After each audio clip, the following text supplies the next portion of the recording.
I guess he's also a character of contrast, right? That's the whole appeal of Wilson Fisk as a villain, is he's a character, like, he can have this appreciation for high art, and he can have he dresses well and he grooms himself, and he has a beautiful penthouse that's curated, and he can also use a car door to sever a dude's head, right? Like, he is this just your basic skills, just your basic important stuff in high society, right?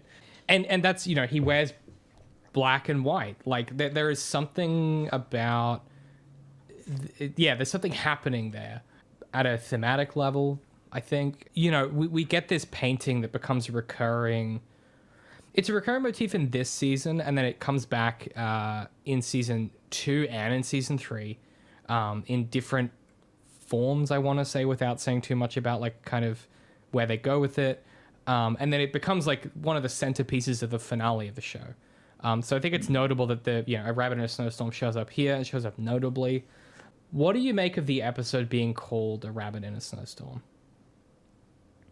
That's interesting.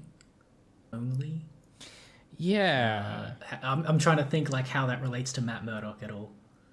I mean, he's generally a lonely guy, I suppose. Yeah, I don't know. I don't have an answer. That's why I asked. Vanessa says, you hold up a piece of paper, you ask what this is a picture of, and then you say a rabbit in a snowstorm.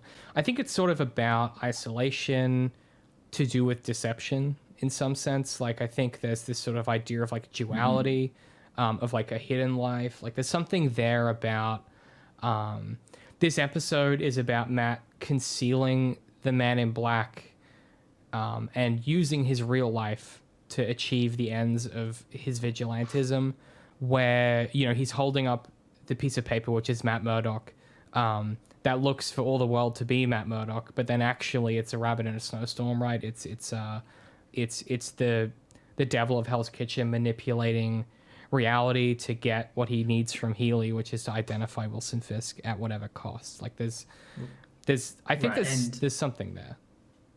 Yeah, and if you're a rabbit it would blends into the snowstorm similarly. I guess Matt Murdock blends into the criminal world of Hell's Kitchen. He's, even though he is fighting against them, he's he's a violent person. He's committing violence, which is just another drop in the ocean of crime that is Hell's Kitchen kind of stuff. Right. He is in some way inseparable from the nature of the canvas, right? Yeah. Ooh, that's good wording. Yeah. God damn. This is what I mean by this show. Just it chucks a bunch of really interesting things at the wall and goes, "Hey, what do you think about that?" But it was when I finished the episode this morning, and I was thinking about I was going through my app, and the way that the thing I used to watch the show works is it shows me what I just watched and what I'm about to watch, and I saw A Rabbit in a Snowstorm as the episode title, and I was like, huh. That's really notable. The other episodes are sort of focused on Matt's childhood, right? You had Cutman, and then you had whatever the first episode is called. I've already forgotten. Into the Ring, which are very boxing focused, and then this one is just so different.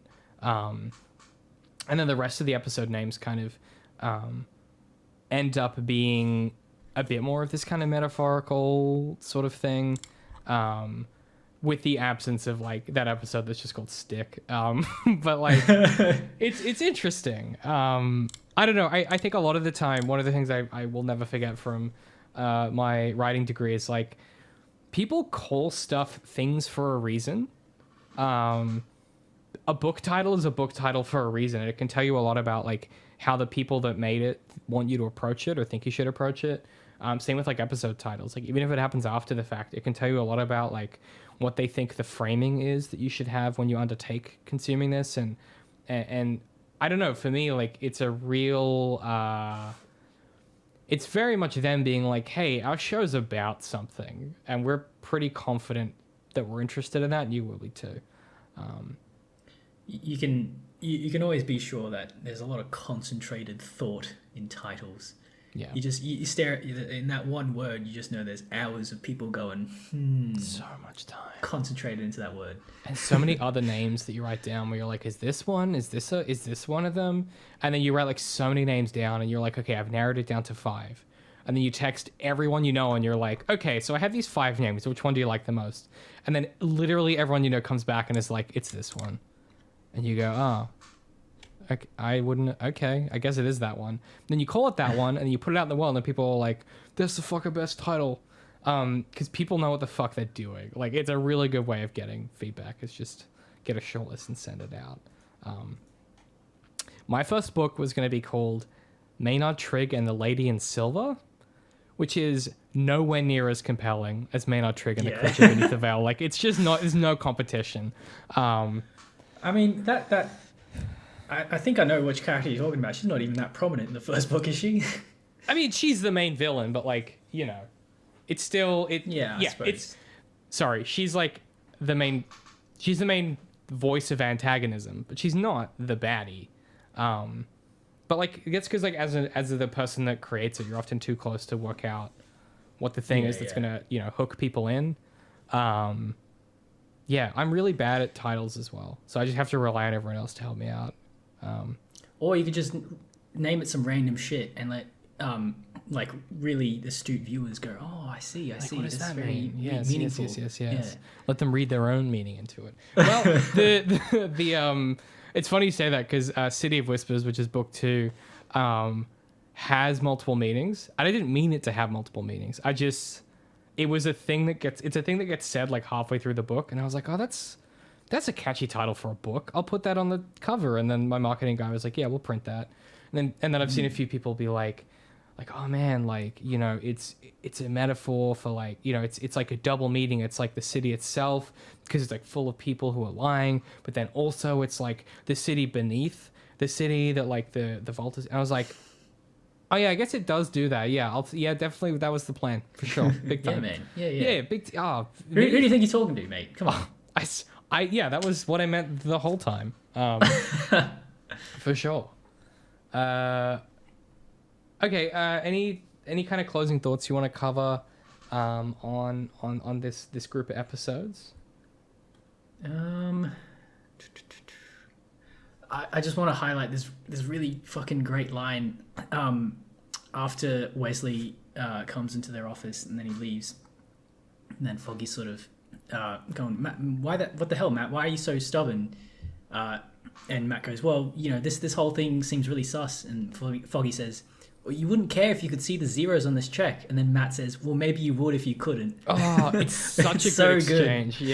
Yeah. But it's the kind of thing that they could only say to each other because they know each other so well. I think that's part of what makes it really compelling is Matt's like, Matt both doesn't see the money, Pat, but he also doesn't see the money. Right? Like, yeah.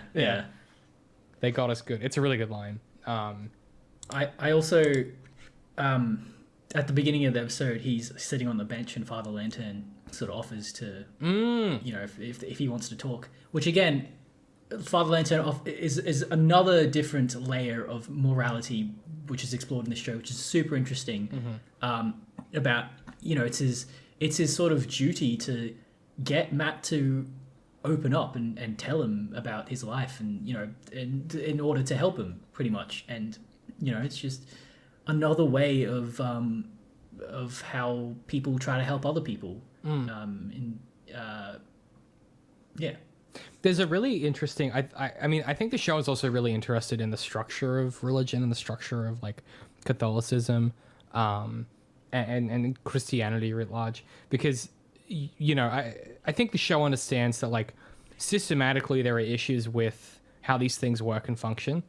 I think it seems to comprehend that like as a technology, religion has kind of run its course. Like it is like an outdated technology that we've used to like grapple with parts of reality. And there's a comment I really like in that exchange where the father says something like oh, like the seal of confession, you could tell me you killed someone and I couldn't even say a word to anybody. And Matt says, do you think that's fair? And it's a really interesting response to that.